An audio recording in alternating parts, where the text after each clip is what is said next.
Buenas tardes, bienvenidos. Especialmente agradezco su presencia hoy aquí. Yo sé que Senel Paz no nos va a defraudar, sin embargo el tiempo nos está defraudando, así que especialmente me es muy grato pensar que contamos con este público tan distinguido hoy. Siento que les voy a explicar bastante minuciosamente una serie de actividades de la casa que van unidas a Cuba en el imaginario audiovisual, aunque sé que están deseando escuchar a Senel. No obstante, yo pienso que será gratificante también lo que les voy a contar. Bajo el título Cuba en el imaginario audiovisual, Casa de América, con el apoyo de la Embajada de Cuba en España y el Instituto Cubano de Arte e Industria Cinematográfico, SICAIC, ha desarrollado a lo largo de todo 2019 un amplio ciclo que fue inaugurado con el preestreno del largometraje Inocencia. Por la celebración del 500 aniversario de la Fundación de La Habana, el cineasta Fernando Pérez impartió aquí mismo la conferencia Un poco más de azul y se exhibieron 6 títulos en los que la ciudad de La Habana tiene una especial relevancia desde muy variados puntos de vista. Con motivo del centenario del natalicio de Santiago Álvarez, se celebró la mesa redonda La ética y poética radical en el cine de Santiago Álvarez. Se exhibió el documental Memoria cubana de Alice de Andrade y una selección de diversos trabajos emblemáticos de la filmografía de Santiago Álvarez. El ciclo Cuba en el imaginario audiovisual concluye en el presente mes de noviembre con la celebración del 60 aniversario del ICAIC. El programa comprende la conferencia Los caminos literarios del cine cubano, que ofrecerá hoy el escritor y guionista Senel Paz, a quien agradecemos su valiosa aportación. En la proyección de mañana jueves 21 de Una novia para David contaremos con la participación también de Senel en su condición de guionista de la película, de su director Orlando Rojas y los actores protagonistas. Jorge Luis Álvarez está aquí hoy presente, le damos la bienvenida y apreciamos que nos acompañe en la sesión de hoy. A partir del viernes 22 y hasta el sábado 30 se exhibirá una selección de notables películas representativas de diferentes momentos de la evolución del cine cubano, entre ellas Retrato de Teresa, Los sobrevivientes, Vampiros en La Habana, La Bella de la Alhambra, Pineda Barnett y El acompañante. La Bella de la Alhambra será presentada por Diana Fernández y Derubín Jacome, diseñadora de vestuario y director artístico, respectivamente, y El acompañante por su director y guionista Pavel Giroux. Les dejo en la excelente compañía de Senel y espero disfruten mucho. Muchas gracias, buenas tardes.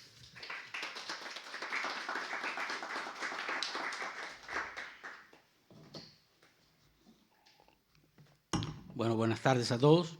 Gracias por estar aquí.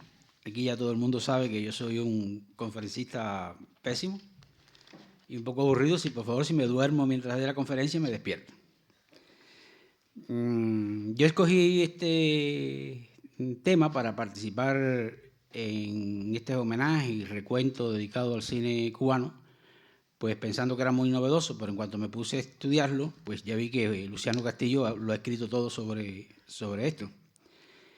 Y también que se complica uno en las relaciones. Yo pensaba que había poco adaptación y literatura en el cine cubano y resulta que hay muchísimo. Bueno, sin más preámbulo, empiezo a leer esto. La aventura de la literatura en el cine cubano. El cine cubano de ficción se ha nutrido en lo fundamental de guiones originales, sobre todo si comenzamos la cuenta a partir de 1959, cuando con notables antecedentes se consolidó como arte e industria. Aunque aceptemos ese postulado, debemos decir, sin embargo, que sus películas más relevantes o polémicas están casi siempre marcadas por la literatura o la participación de escritores. Según Luis Rogelio Noguera, la decantación a favor de los guiones originales puede deberse a 2 factores. 1, a la urgencia que tuvieron los cineastas de afirmar desde un inicio un lenguaje propio. Y 2, al hecho, y justo es reconocerlo, agrega Nogueras, poeta, novelista y también guionista, de que la narrativa cubana era relativamente escasa en el panorama de nuestras letras. Cuba siempre ha sido un país de poetas, dice él. Yo agregaría otras 2 marcas. Primero, el reclamo de nuevos temas y puntos de vista que imponía la realidad con sus grandes transformaciones, incluido un cisma social y un cambio de sistema político, todo muy cinematográfico. Nuevos temas y nuevos personajes, no viejos temas y viejos personajes para un público ávido de relatos épicos y deseoso de verse en pantalla y sentirse héroe él mismo, aunque fuera por hora y media. Y segundo, que estamos hablando de una cinematografía que siempre ha sido de pobre producción, si acaso ha superado una o dos veces los 10 largometrajes en sus 60 años de historia en un año, por lo que la demanda de escritores y argumentos es necesariamente limitada. La revolución pareció de un tajo convertir en vieja, pequeño burguesa y desfasada a toda la narrativa nacional. A esta le era imposible aportar los nuevos personajes y argumentos que reclamaba el cine porque sencillamente no estaban en sus páginas ni lo estarían de inmediato. El reto de apresarlos se le presentaba al propio tiempo que al cine y éste decidió buscarlos por su cuenta. Nuevos temas y nuevos personajes, una aspiración en la que el reclamo social coincidía con las aspiraciones más íntimas, no de pocos, pero sí de la mayoría de los artistas. El dilema anterior lo ilustra bastante bien los sucesos alrededor del corto a contracorriente PM de 1961, dirigido por Orlando Jiménez y Sabá Cabrera Infante. Los 25 minutos de metraje desataron un vendaval político que todavía no se apaga. Visto hoy, conserva su encanto y sus aires experimentales, a la vez que se hace obvio que las razones que provocaron su satanización fueron extraartísticas. Su pecado original, para las autoridades de la época, consistía en enfocarse en la vieja realidad supuestamente derrotada y dejada atrás y poner a un lado la nueva que palpitaba en los grandes y cinematográficos acontecimientos de cada día. La contrapartida fueron películas hechas con el alma como Historias de la Revolución, de Tomás Gutiérrez Alea, Titón, o El joven rebelde, de Julio García Espinosa, más el torrente de los noticieros y los documentales que inundaban las salas cada semana. El escritor Eduardo Era resume así su impresión de adolescente frente a Historias de la Revolución, la primera película de ficción de Licay. Era nuestra propia imagen, nuestra propia historia, nuestro propio hecho cotidiano magnificado en la leyenda.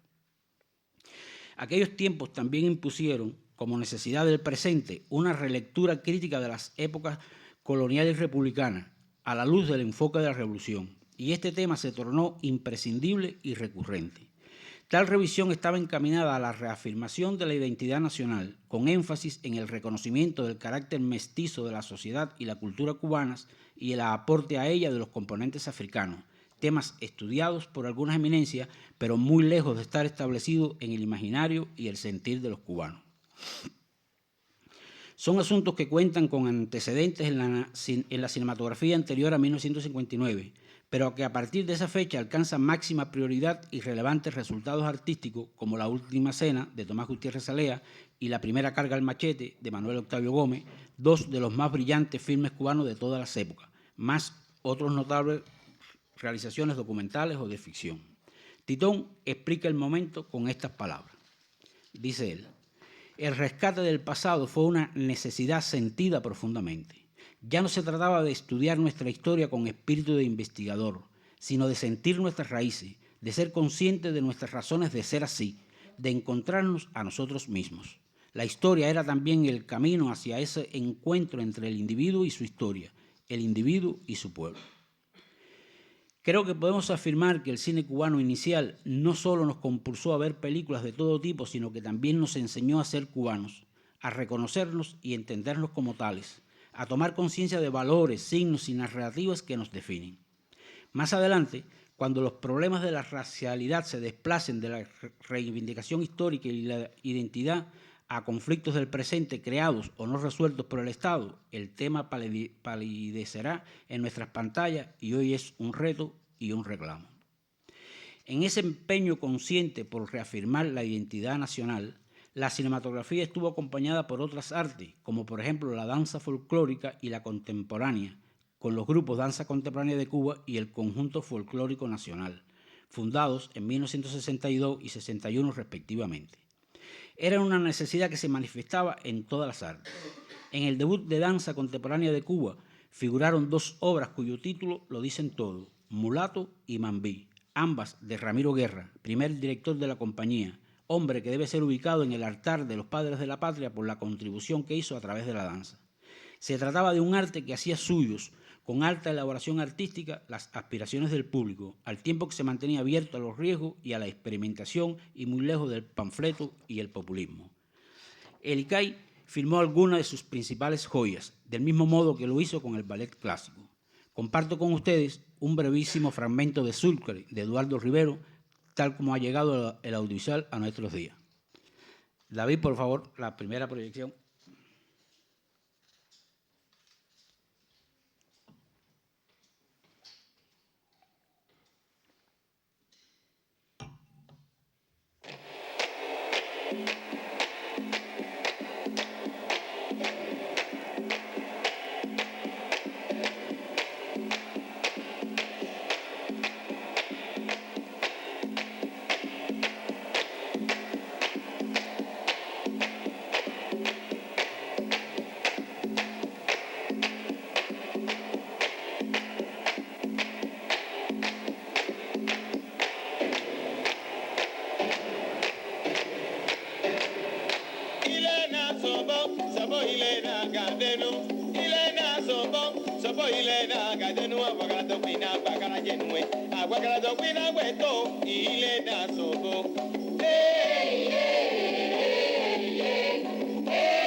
Uno dice Cuba y piensa, por supuesto, en la música, sobre todo en la popular, donde entendemos que se asienta el alma cubana como en ningún otro sitio.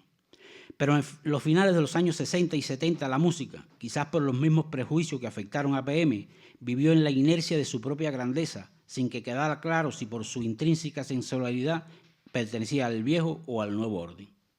Estoy entrando en un terreno, el musical, del que soy uno de los más destacados desconocedores. Pero quiero recordar que la música popular cubana despertó de su letargo cuando nos llevamos el susto de que apenas recordábamos cómo se bailaba y de que allá en Nueva York y Puerto Rico estaba sonando una cosa supuestamente nueva que se llamaba salsa.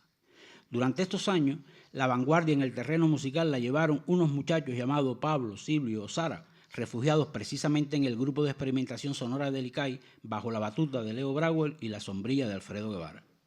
Dejemos que Titón comente esta situación. Dice él: a partir del momento en que algunos descubrieron connotaciones imperialistas o contrarrevolucionarias en la música extranjera, particularmente la de procedencia anglosajona, se empezó a poner en práctica el autobloqueo. Por esa y otras circunstancias coincidentes, nuestra música fue atravesando una fase de desnutrición, anemia y estancamiento que la ha dejado muy mal parada. El resto ya se sabe. Cuando se pretendió poner fin a tan estricto autobloqueo, se vio que nuestra música ya no podía colocarse en el mismo nivel que esa otra música que, mientras nosotros no la escuchábamos, había alcanzado un alto grado de desarrollo. Y ahí termina él. Volvamos al cine y la literatura. De acuerdo con Luciano Castillo, actual director de la Cinemateca de Cuba y quien lo sabe casi todo sobre el cine cubano, en el periodo anterior a 1960, nuestra cinematografía, a diferencia de otras del continente, sobre todo la de Argentina y México, no se caracterizó por la adaptación de obras literarias.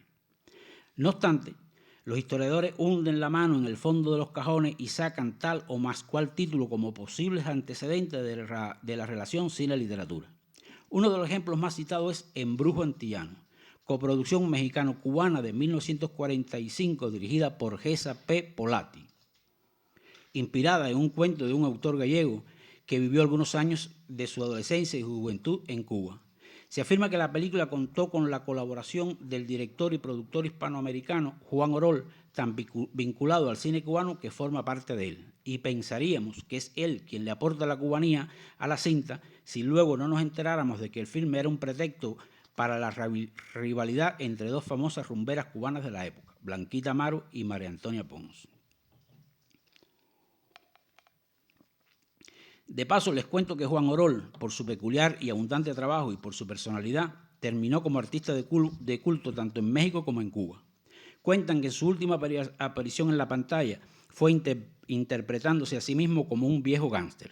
Va por la calle y un transeúnte lo reconoce. Juan Orol se le acerca y le pregunta, ¿cuántos son 2 y 2? A lo que el hombre responde con convicción, 4. Orol saca su arma y se la vacía en el pecho. Luego se vuelve a su acompañante y le dice, sabía demasiado, vamos. Lo más prudente, entonces, es quedarnos con Luciano Castillo cuando afirma que la más ambiciosa y seria producción cubana que por estos años toma la literatura como punto de partida es Cecilia Valdés. La novela monumento de la literatura cubana, escrita por Cirilo Villaverde y publicada por primera vez en 1882. Su equivalente en España viene a ser La Regenta de Clarín, que se editó en 2 tomos 2 años después. Ya se sabe que, menos en vino y jamones, los cubanos llevamos la delantera. La novela de Villaverde ha sido adaptada casi a todas las artes, incluso a novela, de la mano de Reinaldo Arena y de Aína Chaviano, cada cual a su modo. Esta versión cinematográfica primigenia es de 1949. Su director se hacía nombrar James St. Andrew unas veces y Jaime Gallardo otras. Era cubano-mallorquín. El estreno tuvo lugar a bombo y platillo en las salas Reina, Campoamor, Santos, Suárez, Olimpi, Rossi y Récord, hoy desaparecidas o con otros usos. No se conservan copias del filme, pero sí de las críticas, las cuales señalaron que denotaba más el esfuerzo de entusiastas que la labor de profesionales. Con el siguiente agregado, no obstante, debe tomarse en consideración lo realizado, aún lamentando que antes de tiempo se utilizase un libro que debió reservarse para cuando nuestra industria dejase de estar en pañales. Será cosa de esperar sentados, pero no en balde. Luego, todo indica que la primera adaptación de importancia de un texto literario en el cine cubano fue Realengo 18 en 1961, ya en la era del Icay. Se trata de la versión de un reportaje literario con el mismo título del escritor y luchador revolucionario Pablo de la Torriente Brown. La realizaron a 4 manos el dominicano Oscar Torres y el cubano Eduardo Manet. A continuación, toca el turno al más emblemático de los cineastas cubanos, Tomás Gutiérrez Salea.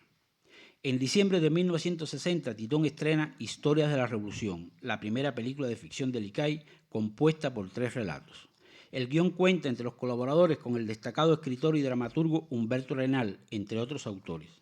Algunas fuentes señalan que 2 de los relatos parten de sendos cuentos de este autor, pero el director solo acredita como referente literario una escena inspirada en un pasaje de la novela de Arenal, El Sol de Plomo. Para su segundo largometraje, estrenado 2 años después, Gutiérrez Salea sí escoge directamente una obra literaria, una novela, pero no cubana, sino soviética, Las 12 sillas, de los hermanos Ilya Ilyich y Eugeni Petrov.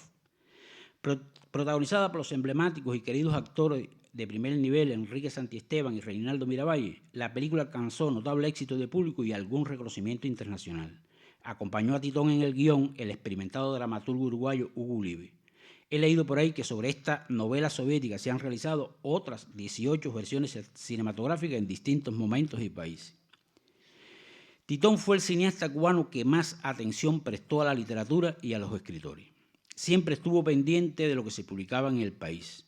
A mí mismo me consta porque cuando en 1980 me la acerqué por primera vez para transmitirle un regalo, ya había leído mi primer libro, editado a principios de ese año como ganador de un certamen de la UNIAC destinado a los autores inéditos, el Premio David. ¿Qué hacía Titón leyendo los Premios David del año?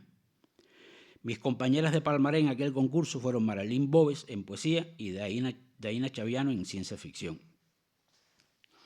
Gutiérrez Salea adaptó tomó como punto de partida, se inspiró o recreó parcialmente cuentos y novelas de autores nacionales y extranjeros, incluyendo 2 ensayos. Filmó un total de 6 adaptaciones de obras literarias, 3 novelas y 4 cuentos, que van desde Kafka a este servidor.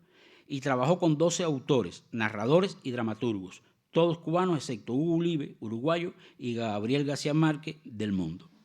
También le echó ojo a obras que no logró realizar por un motivo u otro, entre ellas Crónica de una muerte anunciada de García Márquez, Los pasos perdidos de Alejo Carpentier y Bertillón 166 del cubano José Soler Puig, primer premio de novela de la Casa de las Américas, la de allá, que parece escrita para pasar a la pantalla a pesar de su complejidad narrativa. Creo que puede decirse que las películas más relevantes de Gutiérrez Salea son adaptaciones. Memoria del Subdesarrollo, 1968, Fresa y Chocolate, 1993, o cuentan con la colaboración de importantes escritores en el guión. La Última Cena, 1976, y Los Sobrevivientes, 1978, en las que participan Tomás González y Antonio Benítez Rojo, respectivamente.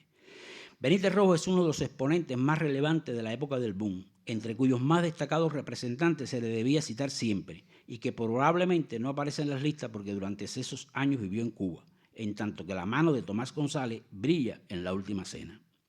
El tercer largometraje de Titón, Cumbite, es una adaptación de Gobernadores del Rocío, la novela del escritor haitiano Jacques Romain, escrita por Onelio Jorge Cardoso, quien ya en la época era un escritor de primera fila, con el título de El Cuentero Mayor. En 1968, como se sabe, Titón filma su antológica Memorias del Subdesarrollo sobre la novela del Mundo de Snow. El autor participa en el guión e incluso encabeza el apartado de los créditos. Esta maravillosa película modificó la propia novela que le dio origen, la cual fue diferente en las siguientes ediciones. Si uno revisa la filmografía de Gutiérrez Salea, advierte que trabajó varias veces con el mismo fotógrafo, los mismos músicos, los mismos editores, actores y otros colaboradores, pero no repitió con los guionistas, a excepción de Eliseo Alberto Diego Lichi y Gabriel García Márquez, que le colaboraron en Cartas del Parque y Contigo en la distancia, que precisamente no son sus títulos más interesantes. Otro de los fundadores del ICAI y nombre indispensable de nuestro cine y cultura, Julio García Espinosa, adaptó la novela Juan Quinquín en Pueblo Mocho, de Samuel Feijó. Este autor se definía a sí mismo como poeta, narrador, folclorista y loco, teniendo muchísima razón en lo último. Solía aparecerse en las oficinas públicas con un tibor, que creo ustedes llaman vacinilla, como sombrero, y a la vez era un genio. La película llevó el título de Las aventuras de Juan Quinquín y es uno de los clásicos de nuestro cine. Su récord de espectadores se mantiene imbatible. En la propia década de los 80, el realizador Sergio Giral filmó el documental El Cimarrón, inspirado en la novela testimonio Biografía de un cimarrón de Miguel Barnet. Cabe destacar que en el periodo se estrenaron versiones cinematográficas de 2 obras de teatro, El Robo, del 65, de Jorge Fraga, basada en la pieza El Robo del Cochino, de Abelardo Estorino, importantísimo dramaturgo, quien participó en el guión, y Tulipa, de 1967, de Manuel Octavio Gómez, sobre la obra Recuerdos de Tulipa, de Manuel Reguera Saumel, otro importante teatrista y narrador, famoso por sus diálogos echados al olvido en la isla luego que salió de ella. Las líneas de adaptar teatro en lugar de obras narrativas irá tomando fuerza y dará de qué hablar. Fraga también filmó una versión de En días como estos, la novela del mismo título de Daura Olema. Y el entonces muy joven Humberto Solar hizo una adaptación de El acoso, corto de 27 minutos, a partir de la obra de Alejo Carpentier. Como se ve, no fueron pocos los escritores vinculados al cine en esta década inicial, como se anunció al principio. Se trata de narradores o dramaturgos ya consagrados en las letras nacionales, la mayoría de los cuales llegarían a ser distinguidos con el Premio Nacional de Literatura, máximo galardón que se otorga en Cuba a un autor por la obra de toda la vida. Sin embargo, las experiencias fueron puntuales. Ninguno de los autores mencionados estableció una relación permanente con el cine ni devino guionista. Miguel Barnet resulta el autor más solicitado por el cine, pero no el que más haya escrito para él. No se puede olvidar mencionar que el ICAI nació con algunos escritores en plantilla, y no cualesquiera nombres, sino Guillermo Cabrera Infante y Eduardo Manet.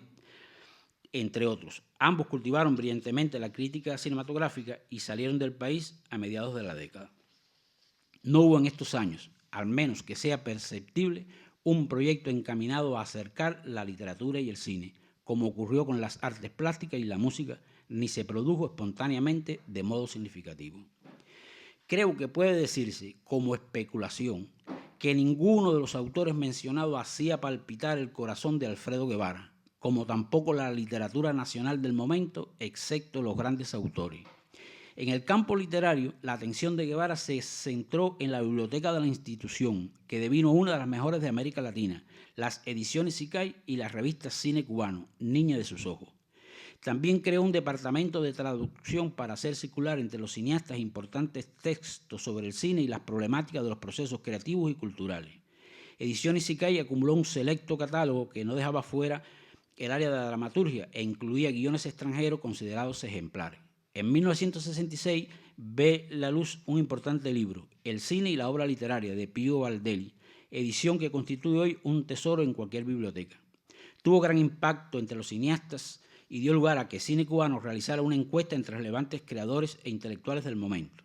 Sobre el cine y la literatura responden Ambrosio Fornet, Alberto Roldán, Edmundo Dernoe, Tomás Gutiérrez Alea, J.M. Valdés Rodríguez, Graciela Pogolotti y Humberto Solá. Se puede encontrar en la revista Cine Cubano. La joven investigadora Astrid Santana, autora del libro Lecturas Cruzadas sobre las memorias de su desarrollo, reseña de este modo la participación de Titón en la pesquisa. Dice ella: allí Tomás Gutiérrez Alea defendía que una obra literaria solo era fuente de inspiración para un filme y no un elemento definitorio de su realización. Aclaraba, no obstante, que la influencia entre la literatura y el cine era constante, variada y recíproca, en la medida en que el segundo era un espectáculo que se nutría también de la pintura, de la música, de la poesía o del circo, a saber, de cualquier manifestación artística que como arte total pudiera incorporar.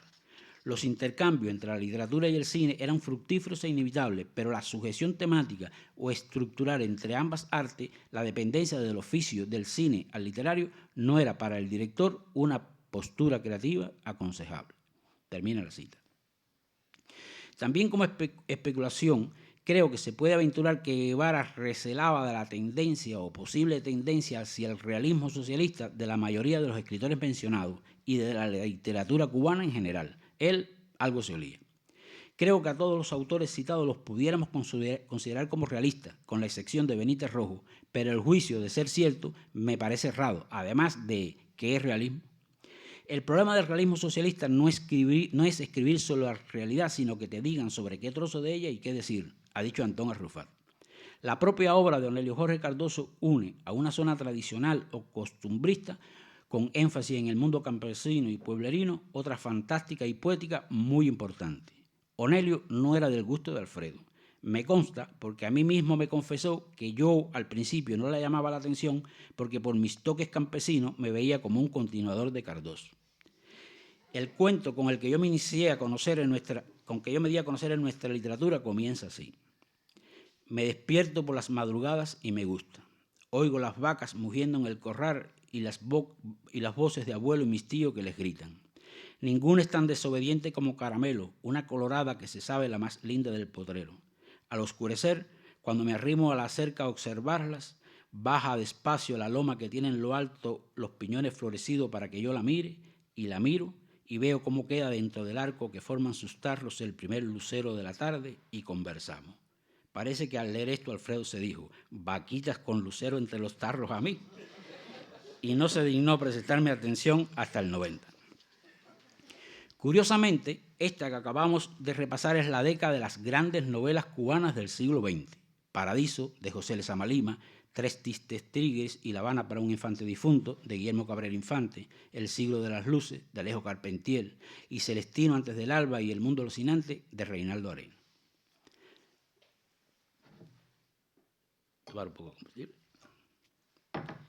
Los 70.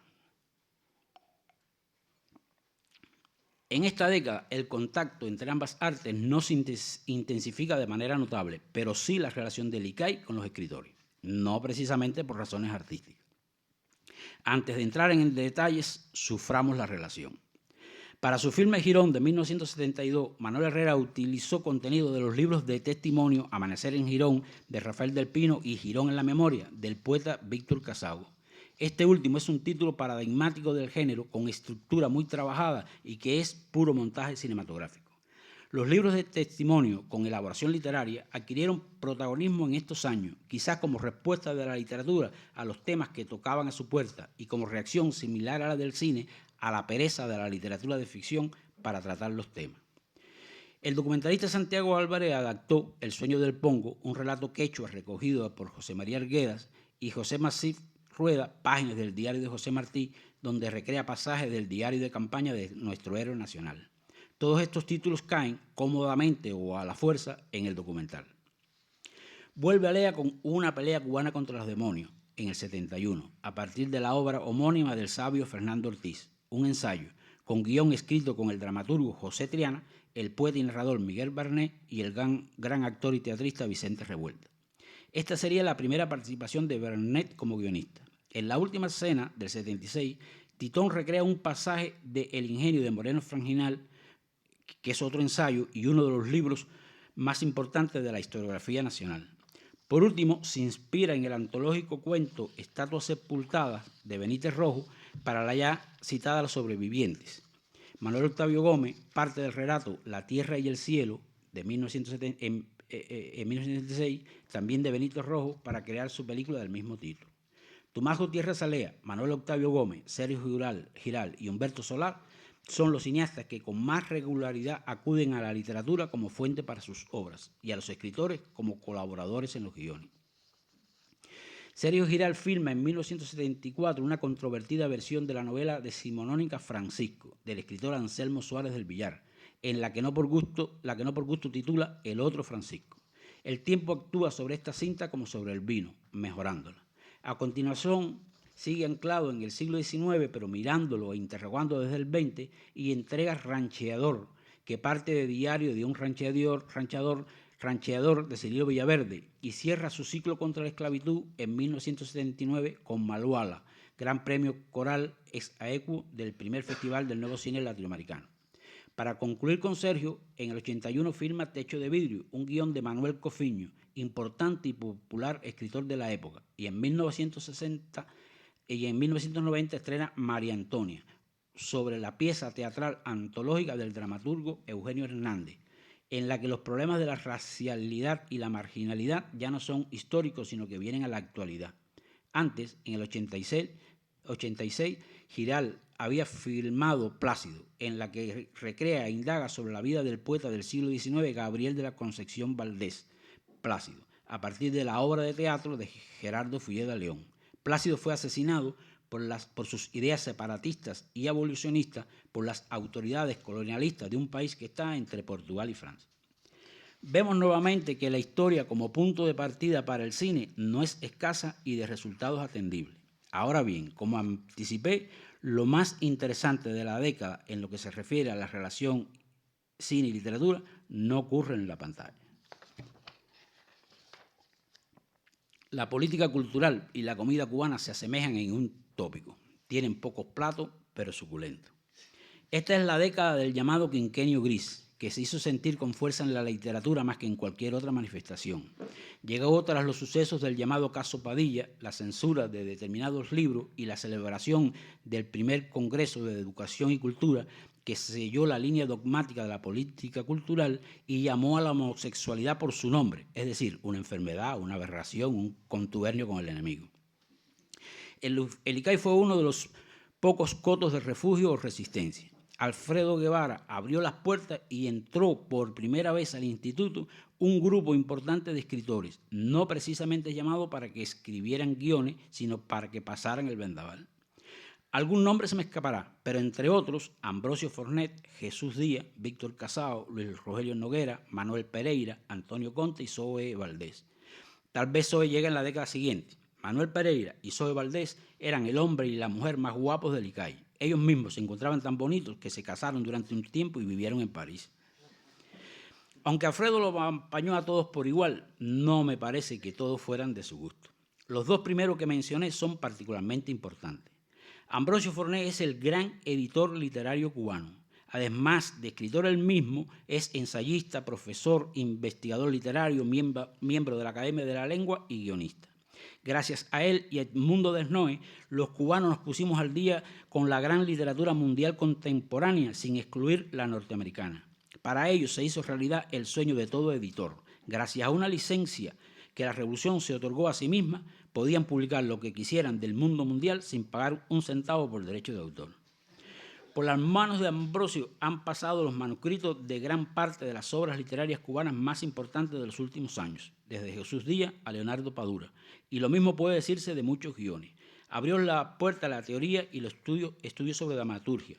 Realizó el primer taller de guiones para escritores de que se tenga noticia en Cuba, el cual adquirió tanta fama que se replicó en varios países de América Latina. Posteriormente, organizó los primeros programas de guión de la Escuela Internacional de Cine de San Antonio de los Baños. Fue guionista de una de las películas cubanas más exitosas, Retrato de Teresa, de Pastor Vega, y también del propio director de Habanera. Creó el término cinelitura, del mismo modo que bautizó el quinquenio gris como quinquenio gris, y juntó gran parte de su saber sobre el binomio cine y literatura en un libro titulado Las trampas del oficio, de Ediciones Icay. Es curioso que el interés por desarrollar el área de guiones en Cuba siempre ha estado en manos de los literatos y no de los cineastas, directores y productores que no han comprendido acciones notables en este campo o las han combatido. Jesús Díaz, por su parte, era un líder y agitador nato en cualquier medio que se moviera. Más que un escritor, de él debemos decir que era un intelectual. Abarcó con la misma pasión la literatura, el cine y la política. Llenó el Icay de inquietudes. Había publicado su primer libro de cuentos, Los años duros, Premio Casa de las Américas en 1966, y en el Icay pasó a ejercer la labor de escritor y agitador, esta última porque le era inevitable y se le daba muy bien.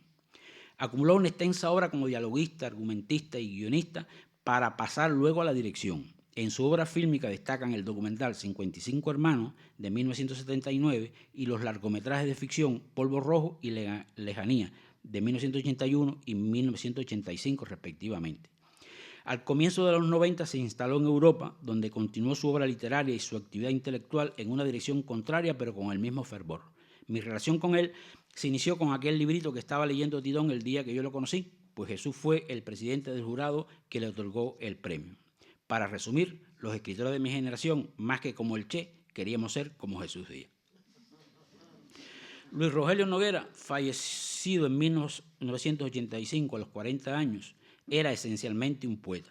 Fue un hombre entrañable, de vasta cultura, experto en temas que iban de la novela negra a la semiótica y todo eso.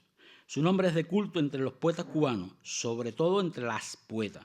Sigue vivo y palpitante porque se le lee y reedita. Se le dedican numerosos eventos poéticos. Una librería y varios concursos llevan su nombre y sus poemas siguen asombrando. Le llamaban Huichi y también Cabeza de Zanahoria porque era pelirrojo, pecoso y guapo.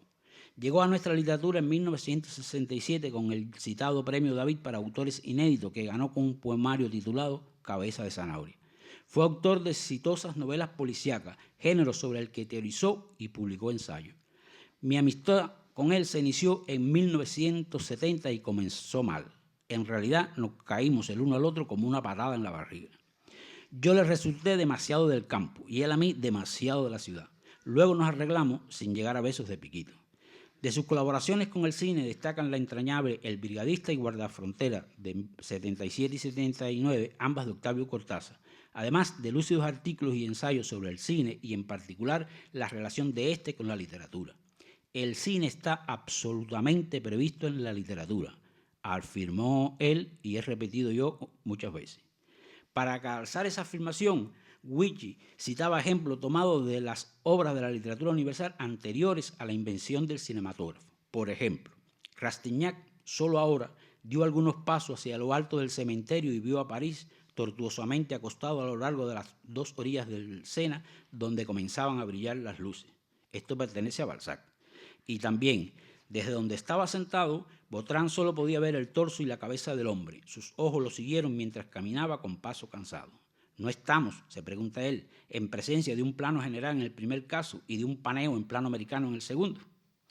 Más lejos en este camino llega Manuel Pereira cuando dice que la siguiente estrofa de los versos sencillos de José Martí puede figurar tal cual como escena en cualquier guión. Pasa entre balas un coche, entran llorando a una muerta, llama una mano a la puerta en lo negro de la noche. Los demás escritores del grupo se pondrían a trabajar en el cine como guionistas o en las páginas de cine cubano, con más o menos regularidad y acierto. Entre los más destacados, Pereira, Zoe y Eliseo Alberto Diego, estos dos últimos en los años 80 y 90. Los 80. Falta un montón.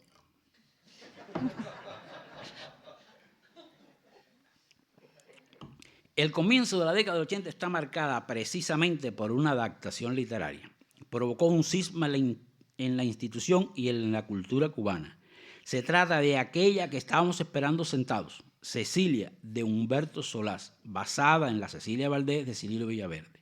Vale recordar que la polémica de la época anterior no la provocó una película, PM o Memoria, sino la programación cinematográfica en sentido general, las posiciones sobre qué tipo de cine debía ver el pueblo. Esta vez sí se trataba de una película. Cecilia es también de las obras que mejora con los años, tanto en su versión de largometraje como de serie para televisión. Ha terminado por ser considerado un clásico, pero estuvo muy lejos de ser así en su estreno. Los detractores resumieron su posición llamándola, en vez de Cecilia Valdés, Cecilia tal vez. Y un reconocido escritor se llevó las manos a la cabeza y exclamó: el cine cubano va a acabar con nuestra literatura. Exageraciones del momento, demasiadas expectativas sobre una película y una obra literaria casi sagrada para los cubanos. Errores que los enemigos de Alfredo aprovecharon para por fin deshacerse de él. Otras adaptaciones significativas de la época proceden de obras de Miguel Barnet. La novela Gallego, adaptada por Manuel Octavio Gómez, con el actor Jorge Sanz como protagonista, y La Bella de la Alhambra, de Enrique Pineda Barnet, primo del otro Barnet, popular película de 1989, versión de la novela Canción de Rachel. Esta última contó la participación del escritor en el guión junto al director y a Julio García Espinosa. En el 2014 se estrenará otro filme basado en una obra de Barnet, Fátima o El Parque de la Fraternidad, dirigida por Jorge Perugorría, sobre el cuento del mismo título, sin el autor en el guión. En el 85 volvió a las pantallas otra obra del dramaturgo Eugenio Hernández, Pataquín, dirigida por Manuel Octavio Gómez, con el escritor esta vez en el guión. De 1989 también Papeles secundarios, de Orlando Rojas. No es una adaptación, pero entabla diálogo con una obra antológica del teatro cubano, Requiem por Yarini, de Carlos Felipe. Este es uno de los filmes de culto del cine cubano, en particular de los críticos, y figura en el listado de los 100 mejores películas latinoamericanas. Esta cinta propició el paso fugaz pero luminoso por el cine de dos artistas de particular inteligencia y talento: el poeta Osvaldo Sánchez como guionista y el dramaturgo Carlos Celdrán como asesor. Osvaldo vive no sé dónde y Celdrán es uno de los directores teatrales más importantes de la escena cubana hoy. Un tercer escritor de estas características, no relacionado con esta película, pero que también se aproximó al séptimo arte sin llegar a concretar una experiencia, fue José Antonio Ponte. Son ejemplos que indican que el cine atraía a los más importantes escritores.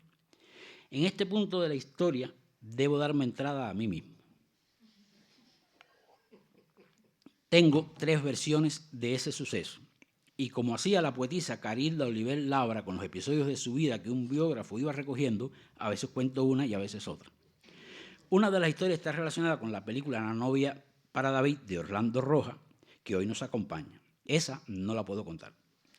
Otra se vincula a aquel taller de Ambrosio Fornet. Como ya conté, fue todo un éxito y un punto de partida para mayores empeños, pero resultó pobre en fichaje. Solo yo fui captado. Terminado el evento, me incorporé al departamento de asesoría literaria del instituto, que integraban Ambrosio Fornet y Jesús Díaz. Con mi llegada se hizo un nuevo reparto de las tareas. Ambrosio y Jesús se encargarían en lo adelante de darle brillo y nombre al departamento y yo haría el trabajo.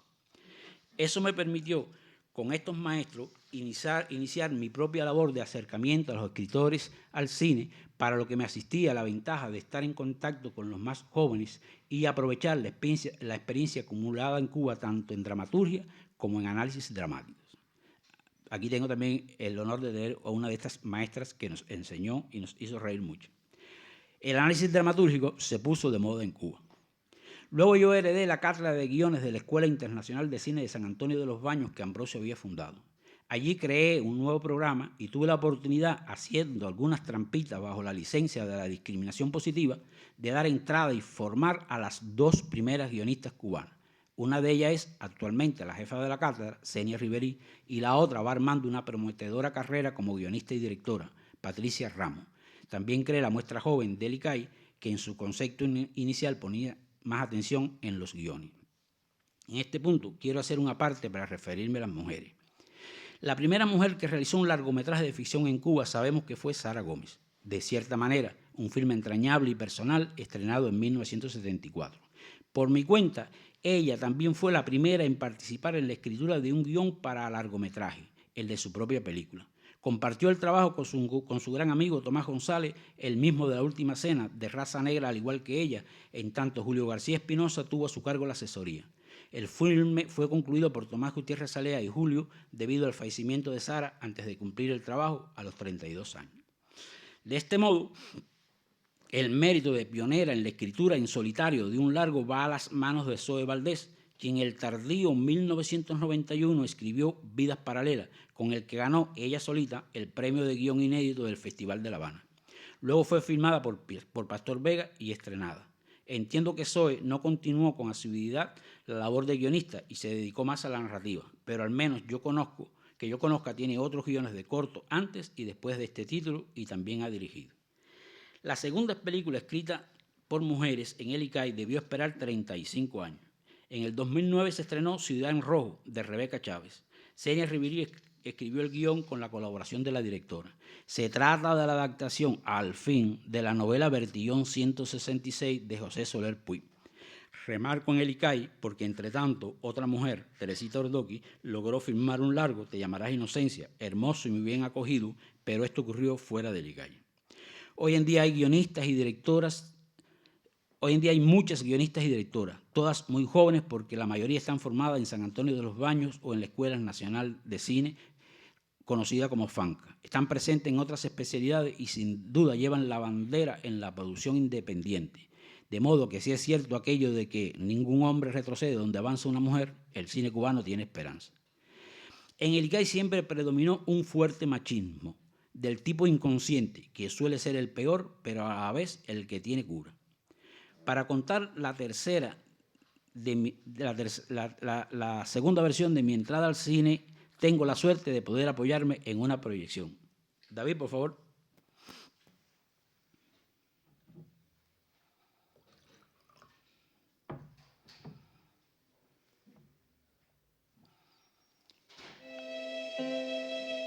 El padre de Armando era libre pensador.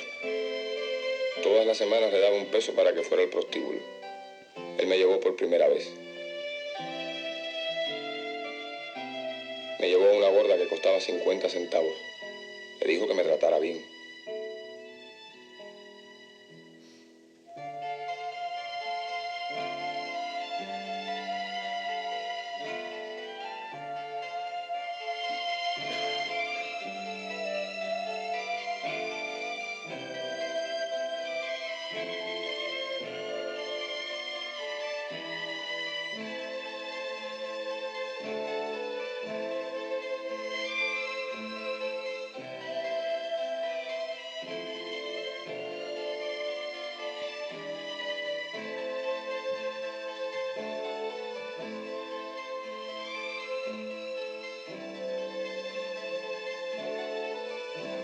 Pero no pude hacer nada con ella.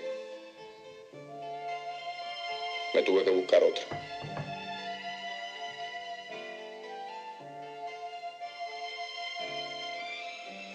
Entonces yo también iba todas las semanas. Siempre he tenido una actitud crítica, la he mantenido, creo que es lo más productivo que he podido hacer en mi vida. Este cineasta se mete con lo que está mal en el socialismo. Sí. Alguien me decía que el guión del socialismo es excelente, la puesta en escena es la que es no sé si llegar a decir que es un desastre, pero deja mucho que desear. Es decir, yo critico, pero sé que voy a recibir también críticas y voy a recibir una respuesta. Es decir, hay un enfrentamiento o una lucha y creo que es lo más sano que nos puede ocurrir. ¿Y ha sido fácil para ti? No, no ha sido fácil porque yo creo que no mucha gente lo comprende así. Y hay mucha gente que se atrinchera, que se cierra, y mucha gente que utiliza el poder para tratar de cortar el ejercicio de la crítica. Nosotros desde el principio fuimos muy conscientes de que no podíamos competir con una cinematografía que tiene todos los recursos del mundo y que nosotros no teníamos, solamente una realidad muy rica, y aspirábamos a tener suficiente creatividad como para, con los elementos esenciales, poder hacer películas que fueran interesantes y que se colocaran en otro terreno distinto del cine americano. Pero bueno, estaba diciendo que no solo la crisis de conciencia del personaje es un punto de contacto con memoria, sino estoy seguro de que hay muchos más. Yo no tengo nada que ver con Sergio, el personaje de Memorias. Dos cosas me han pasado a mí con el cine que parecen inventadas. Una, que la primera película que vi en mi vida, cuando me mudé de los campos del Escambray para Cabaiguán, mi pueblo, fue La Quimera del Oro, acompañada de un capítulo del Llanero Solitario. Y la otra, que la película que me hizo tomar conciencia del cine en general y del cine cubano en particular fue precisamente Memorias, a mis 18 años, sin que pudiera imaginar que años después llegaría a trabajar con su director. La Quimera del Oro es la primera película que vi con el corazón y Memorias con el intelecto, si uno y otro se pueden separar. En las escenas que acabamos de ver, con su correspondiente making, el joven que interpreta a Sergio, el protagonista de Memoria, cuando éste era joven y va por primera vez al prostíbulo, es Eduardo Casado, compañero mío del aula en el Instituto Preuniversitario de Becados Raúl Cepero Bonilla, un internado con disciplina de corte militar ubicado en el barrio de La Vibra, en La Habana. Escenario, además, de la película Una novia para David, que veremos mañana. Eduardo era hijo de una gran actriz cubana, Raquel Revuelta, que la hemos visto en Lucía, Cecilia y muchas otras películas importantes. A él lo autorizaban a ausentarse de la escuela para ir a la filmación, y los demás lo esperábamos, y cuando regresaba nos contaba todo lo que hacía en el set, cómo se acostaba encima de la mujer una y otra vez y los calentones que agarraba, y que tenía convencida a la figurante para que hiciera el amor con él de verdad, lejos de las camas y probablemente también con todos nosotros. Cuando estrenaron la película, corrimos al cine. Pero yo muy pronto me olvidé de Eduardo. Vi Memorias ahogado en emoción, como si esta fuera realmente la primera vez que iba al cine, como si me acabara de despertar en el mundo. El cine dejó de ser para mí el simple sitio barato donde podías invitar a una novia o a los amigos a pasar un buen rato. A partir de entonces veía las películas cubanas con otra expectativa y el mismo día del estreno, aunque tuviera que zumbarme una fila de 3 cuadras. Es de esta experiencia donde saco eso de que a mí nuestro cine no solo me enseñó a ver películas, sino también a sentirme cubano y persona. Si hice... aquí me perdí. Bueno, para resumir los 90, es que yo no entiendo mi letra. Para resumir los 90, subrayo el dato de que muchos escritores que no preveían una carrera cinematográfica terminaron escribiendo para cine y dirigiendo. Y en el sentido contrario, merece mención Luis Felipe Bernaza, a quien primero conocimos como documentalista y director de ficción, con una obra extensa antes de pasar a la literatura, donde dejó 2 formidables novelas que creo superan en todo su quehacer cinematográfico, Buscavida y Buscaguerra, la primera incluso con un premio de la crítica.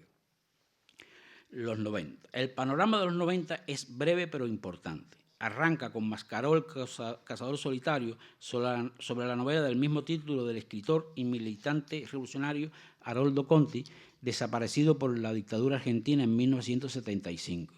El guión fue escrito por Jorge Cedrón, también argentino y también desaparecido, en colaboración con el director Constante Diego y su hermano Eliseo Alberto Lich. Continúa con Fresa y Chocolate, de Tomás Gutiérrez Alea y Juan Carlos Tabillo. Le siguen Derecho de Asilo, 1994, de Octavio Cortázar, de nuevo sobre la obra de Alejo Carpentier, y Madagascar, una de las películas más hermosas e inquietantes de Fernando Pérez, concebida a partir del cuento Beatles contra Durán Durán, de la escritora Mirta Yáñez, hoy Premio Nacional de Literatura. El guión es del director con el escritor y también director Manolito Rodríguez.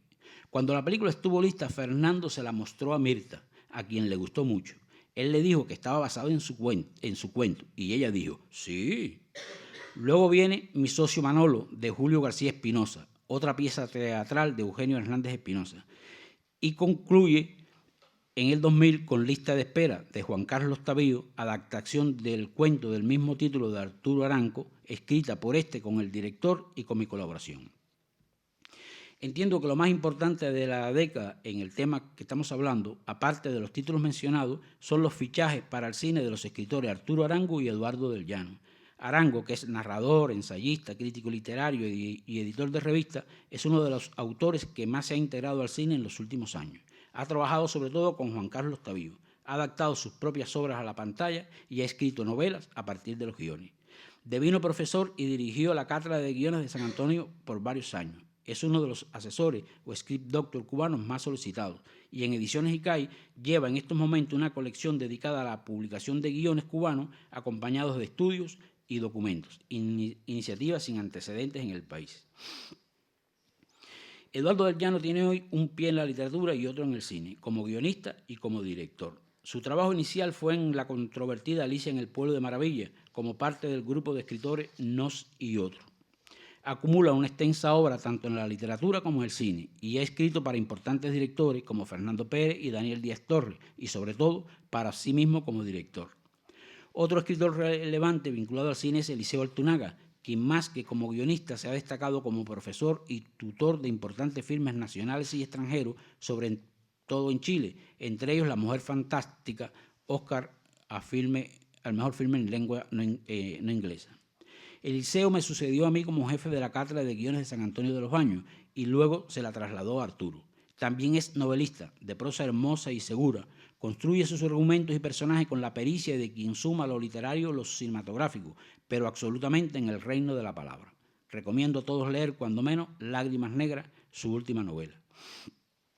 No se puede despedir esta época sin recordar que la película Alicia en el Pueblo de Maravilla despidió a Julio García Espinosa de la dirección del ICAI y trajo de vuelta a Alfredo Guevara por otros 10 años.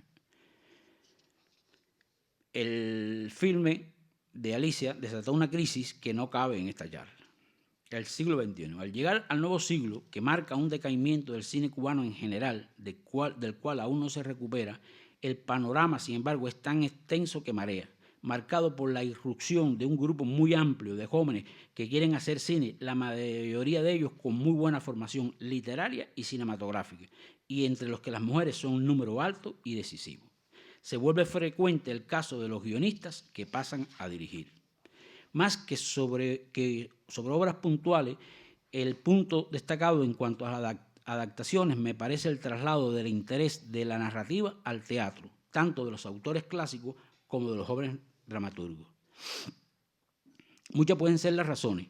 La literatura se publica y lee menos y se divulga mal. Están lejos las tiradas de 10.000 ejemplares para un libro y los jóvenes autores son casi desconocidos. En contraste, las obras de teatro de autores jóvenes no solo se publican, en Cuba siempre se ha publicado mucho teatro, hay una tradición, sino que suben constantemente a escena montadas por los propios autores, pero también por los directores más relevantes como Carlos Díaz y Carlos Celdrán. Para no caer en una larga relación, cabría citar Casa Vieja, de Lester Hamlet, sobre la pieza homónima de Abelardo Storino, un clásico, y en el otro extremo, Chamaco, de Juan Carlos Cremata, basado en la obra teatral de Abel González Melo, uno de los principales y más representados autores dentro y fuera de Cuba, estrenada por Argos Teatro, el grupo de Carlos Celdrán. Otro fenómeno interesante y con pocos antecedentes es la filmación de obras literarias cubanas por autores extranjeros. Recordemos el recurso del método del chileno Miguel Litín sobre la novela de Carpentier, filmada por Manuel Octavio Gómez en 1977, pero son casos aislados, mientras que en los tiempos recientes se puede mencionar a Todos se van, de Wendy Guerra, filmada por el colombiano Sergio Cabrera, El Rey de La Habana, de Pedro Juan Gutiérrez, por el español Agustín Villalonga, Regreso a Ética, del francés Laurel Cantet, sobre la obra de Leonardo Padura, y de este mismo autor, Estaciones de La Habana, por el español Félix Vicarret, que debe contar con una segunda temporada. Se acaba de estrenar La Red Avispa, basada en un libro de autor extranjero, Fernando Moraga, pero sobre asunto cubanísimo, producida y filmada por extranjeros. Ninguno de estos títulos ha tenido una circulación regular en Cuba y algunos no han sido estrenados. Este fenómeno, sumado al cine de ficción y documental de realizadores cubanos que se está produciendo y filmando fuera de Cuba, incluido películas en inglés, va en aumento, incluyendo películas con escenarios extranjeros, tomando por cubanos lugares de República Dominicana o Canarias. Al cine le pudiera pasar hoy lo que la música en los años 60 y 70, con los peligros sobre los que ya nos advirtió Titón. Pensando puntos importantes que se me han podido escapar en esta extensa enumeración, me vienen a la mente por lo menos dos. La filmación de Esther en ninguna parte, de Gerardo Chijona, producida por el ICAI, sobre la novela homónima de Eliseo Alberto Lichi, y Memorias del Desarrollo, de Miguel Coyula, una revistación al mismo autor y personaje de la película de Titón.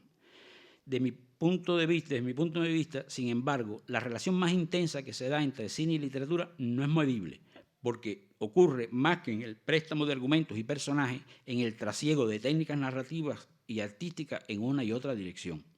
Para poner un ejemplo personal, cuando me vi en la necesidad de adaptar mi propio relato literario, El Lobo, el Bosque y el Hombre Nuevo, para llegar al guión de la película Fresa y Chocolate, los retos que se me presentaron no fueron tanto de transformación o adecuación de la historia como de carácter narrativo. Lo primero que tuve que hacer fue un cambio de narrador y de tiempo verbal. Y esto es más complicado que introducir un nuevo personaje, dejar fuera pasajes del texto original o crear nuevos. Quiero terminar con otra proyección para mostrar en tono de broma la debilidad del guionista en el todo de una película, para luego cerrar de mano con el género literario más difícil para el cine, la poesía. El asunto es que, todo lo que se va a ver en este fragmento que ponemos ahora, donde hay una película que casi solo es audio y prácticamente no se ve, pero se oye lo que a mí me interesa, el asunto es que, a escondidas de los directores, pretendí dejar una marca personal en las películas que escribiera. Lo intenté con Chaplin, con Elena Burke, pero no funcionó. Sí funcionó en el modo que van a ver. David, por favor.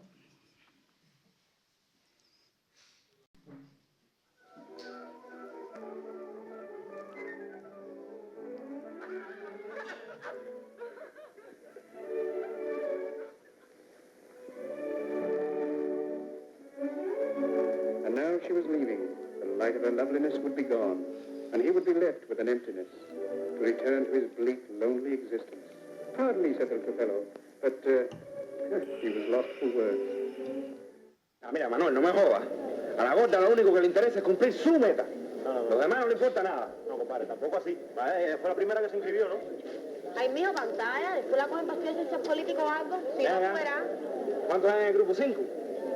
Con este son 6. Ya lo tienen convencido. Se sacó Cabaiguán, hermano. ¿Tú lo que te pasa a ti con Cabaiguán, compadre? Mira, yo quería estudiar arquitectura, pero comprendo. Y bueno, y si hay que sacrificarse, mira, mi hermano.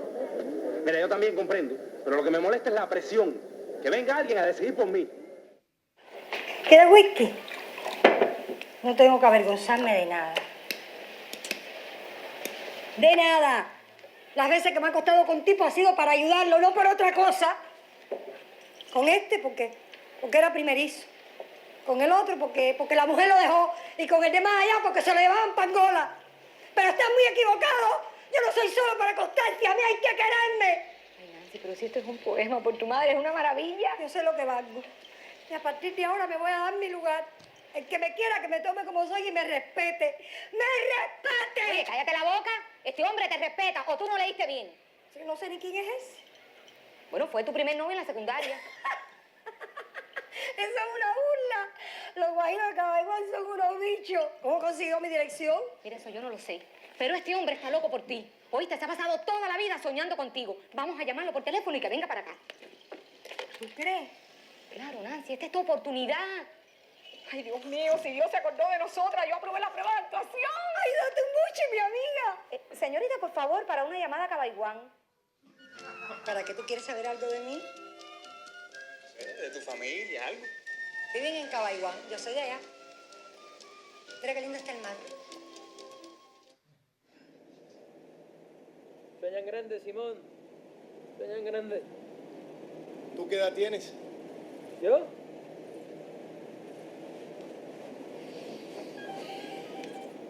22. Bueno, 20. Pero voy a hacer 21 ahora. Yo te tiro 16. Deberías estar en el colegio. Yo ya voy al mejor colegio. El Cristina. Por eso me fui de mi casa. Y por eso me vine a La Habana. A ser alguien. Y a tener un carro como este. Y a tener una novia linda. Linda y rica, sí puede ser. Pero que sea rica no es lo más importante.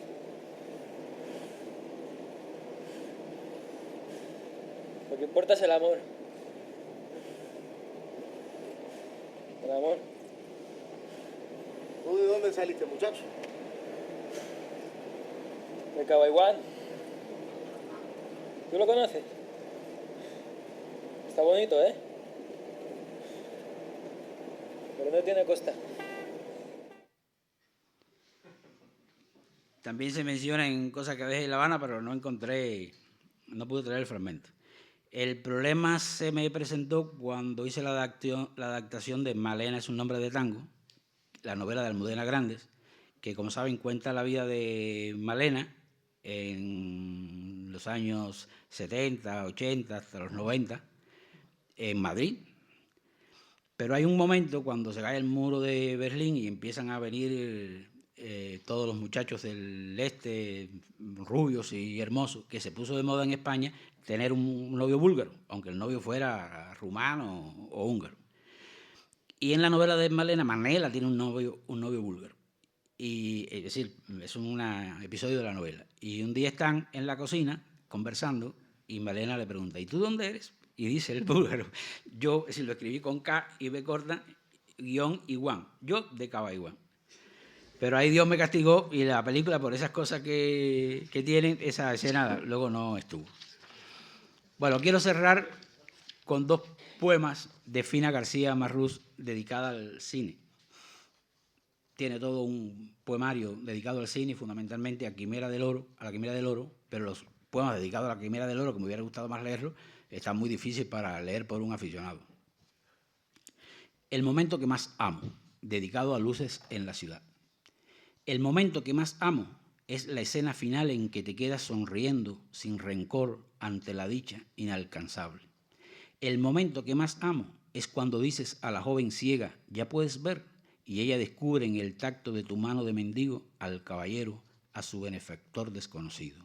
De pronto es como si te quisieras ir, pero al cabo no te vas, y ella te pide como perdón con los ojos, y tú le devuelves la mirada, aceptándote en tu real miseria. Los dos retirándose y quedándose a la vez, cristalinamente mirándose en una breve, doble piedad, ese increíble dúo de amor, esa pena de no amarte que tú, infeliz, tan delicadamente sonriendo, consuelas. Y este otro que se titula Cine mudo. No es que le falte el sonido, es que tiene el silencio. Muchas gracias.